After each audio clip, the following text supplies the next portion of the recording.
What would you do if you found out a secret that no one would ever believe you? A secret so scary and strange. Let's find out in this story.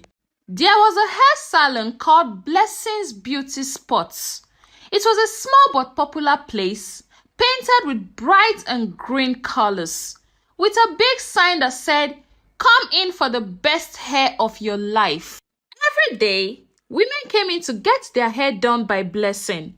It was like her salon was the only salon in that town, because they came from both far and wide just to get their hair done at Blessing's Beauty Spots.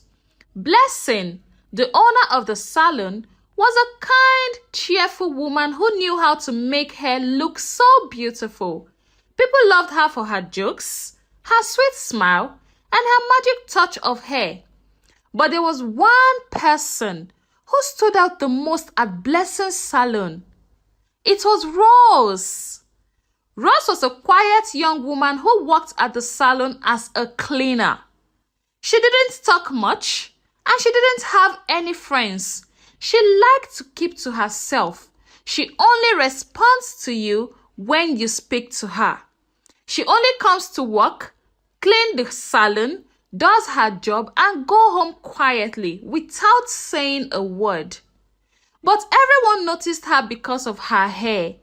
Oh my goodness, Rose's hair was so long, thick, and shone like a polish, and had a silky wave.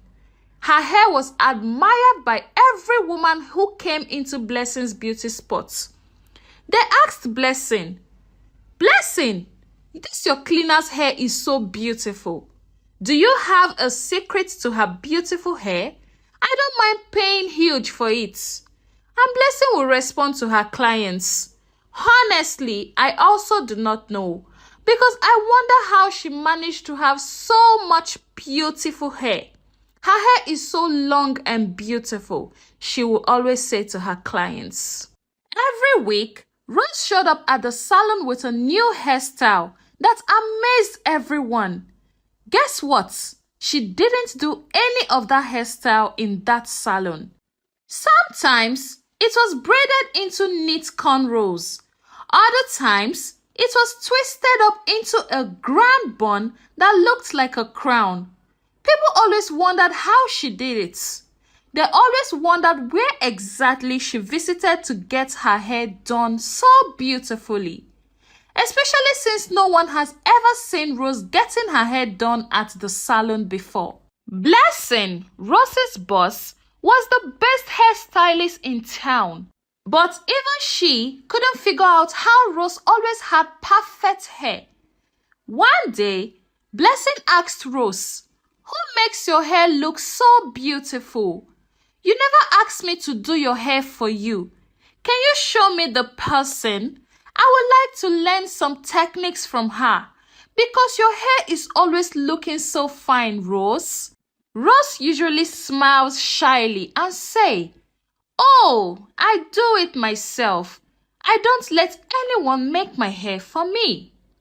Dear viewers, you must be wondering how exactly Rose managed to get her hair done. Stick with me on this video. But before I continue, please, if you haven't subscribed and you're watching my videos for the first time, please kindly click on that subscribe button. I'll really appreciate that. And if you're a returning subscriber, thank you so much for coming back. I really do appreciate you. Okay, let's go back to the story. No one could believe it, but Rose never offered any more details about how she managed to get her hair done so beautifully. The other ladies in the salon whispered to each other, wondering how someone who barely spoke could have such an amazing hair skills. Some said, maybe she has a secret hairstylist, but doesn't want to reveal it to us, so no one else will have the kind of hair she has. Isn't she being selfish? Others said, well, it could be true that she made her hair herself, but at least let her teach us how exactly she does it, just so our hair can also look as beautiful as hers. One of the ladies was Tina. Tina was Blessing's niece and worked at the salon during her holidays. Tina and Rose used to be friends when they were little, but as they grew older, things changed. Tina became jealous of how everyone admired Rose's hair. She didn't like how Rose got all the attention without even trying. One day, Tina decided that she was going to find out how exactly Rose makes her hair to look that beautiful. She had to discover Rose's secrets by all means. One raining evening, after the salon had closed and the streets were quiet, Tina hid behind some old boxes in the back room. She knew Rose stayed late to clean up and hoped she could finally catch her in the act of styling her hair. Tina watched as Rose swept the floor and tidied up the salon, but Rose didn't touch her hair. After finishing the cleaning, Rose did something strange. She looked around to make sure no one was watching, then picked up a small old mirror from the back room and went into the storage closet.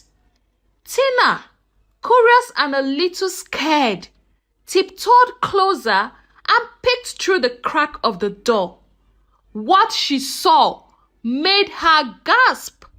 Oh my goodness, dear viewers, she had discovered the secret. Stick with me in this video.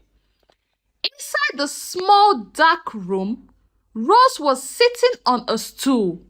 She gently placed her hands on her head, and like it was the easiest thing in the world, she twisted her head off her neck. She set her head on her lap and began to braid her hair. Her headless body walked quickly and smoothly, weaving her hair into perfect neat braids. It was an incredible, terrifying sight. Rose's head was on her lap, and it had its eyes closed, but her lips were moving, humming a soft, haunting tune that filled the air. Tina couldn't believe her eyes. Her heart pounded, and her legs felt weak. She wanted to run away, but she was frozen in place, unable to take her eyes off the strange headless figure. Rose's hands moved like lightning, her fingers twisting and braiding her hair into an elaborate style that no one in the salon could ever match. As Rose's humming grew louder, Tina's fear turned into panic. She accidentally knocked over a small broom that was leaning against the wall. The noise echoed in the tiny room, and Rose's head snapped up, her eyes wide open. Rose's head, still resting on her lap, turned slowly to face Tina, and she smiled, a calm, airy smile that made Tina's blood run cold. "You shouldn't be here," Rose said softly, her voice gentle but filled with a strange haunting echo. Tina stumbled backward, too scared to speak. She watched as Rose calmly picked up her head and reattached it to her neck, as if it was the most normal thing in the world.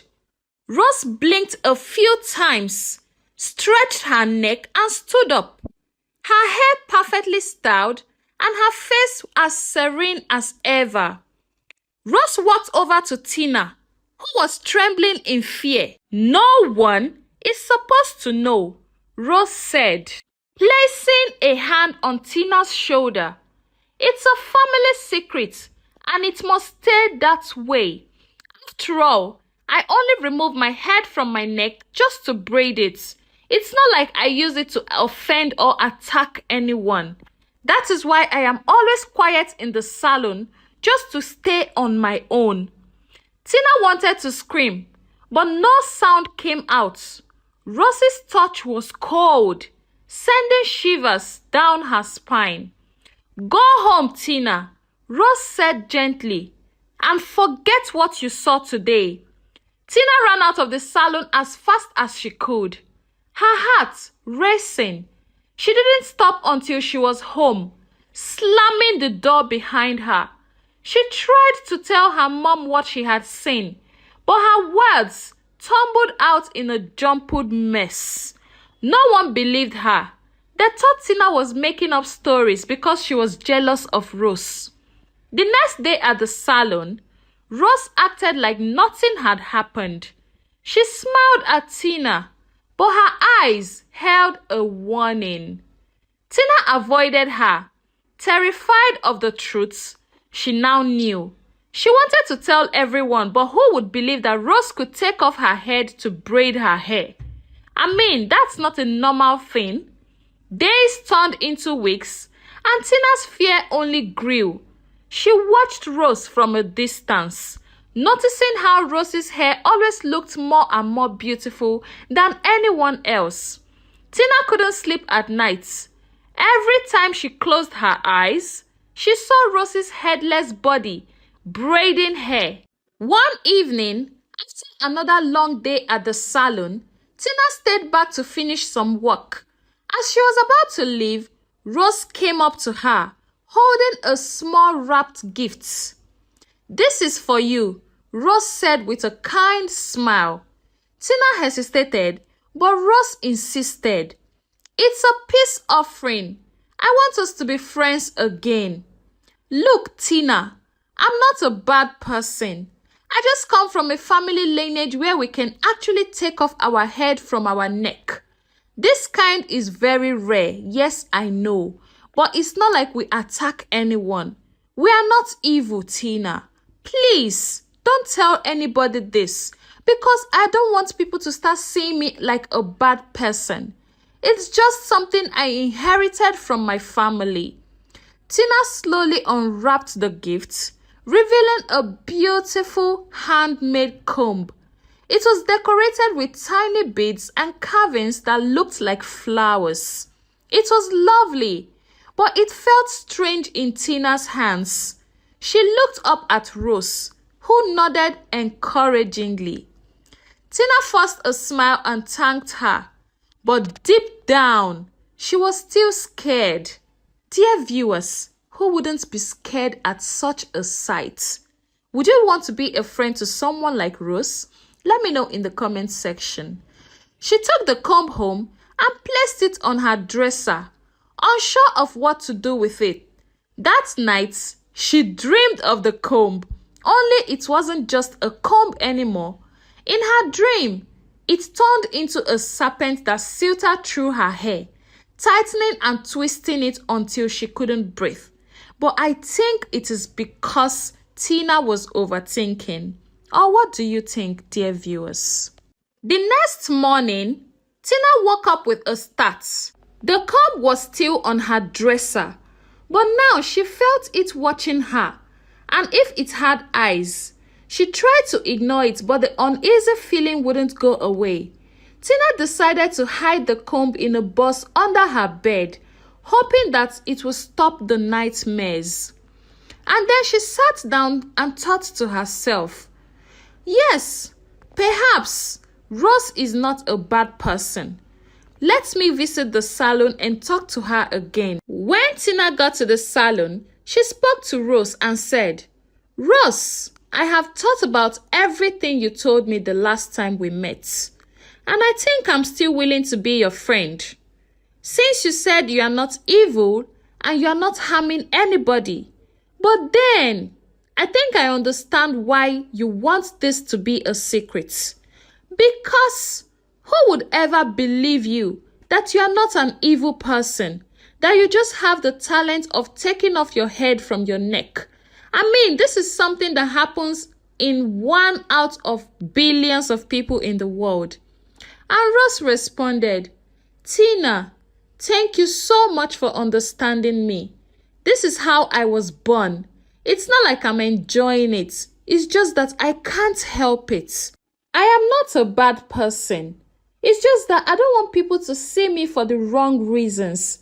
That is why I always keep quiet and refused to make friends. And Tina said, "It's okay, Rose. I understand you, and I am willing to keep this secret with you." And Rose thanked Tina for her understanding, and they became friends, and they continued to work together at Blessing's salon. Rose was willing to teach Blessing how to make beautiful hairstyles, and she told Blessing, "Hey boss, I am willing to teach you how to make beautiful hairstyles like mine." Blessing was excited because her customers have been asking about Rose's hairstyles, and Rose taught Blessing all of the techniques she knew in making hairstyles that are as beautiful as hers. And Blessing remained the best hairdresser in town. Her techniques improved and she had more and more clients. Rose and Tina became best of friends and they were happy for the longest time. And that was how this story ended. Now, the moral of this story is some secrets are not meant to be discovered. Curiosity can lead you to dark places, and sometimes it's better to leave things the way they are. Be careful what you wish to know, for some truths are too strange and scary to handle. Secondly, friendship is built on trust, and sometimes that means helping each other keep secrets. A true friend respects your privacy, understands the importance of confidentiality, and stands by you during challenging times. The strength of friendship is not just in keeping secrets, but knowing when to support each other through honesty and care. Thank you so much for listening to this story.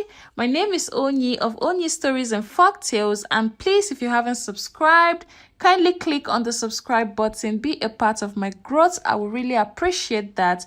And if you watched to this very end and you can still hear my voice right now, thank you so much. I do not take your support for granted. I really appreciate you. See you in my next video. Bye bye.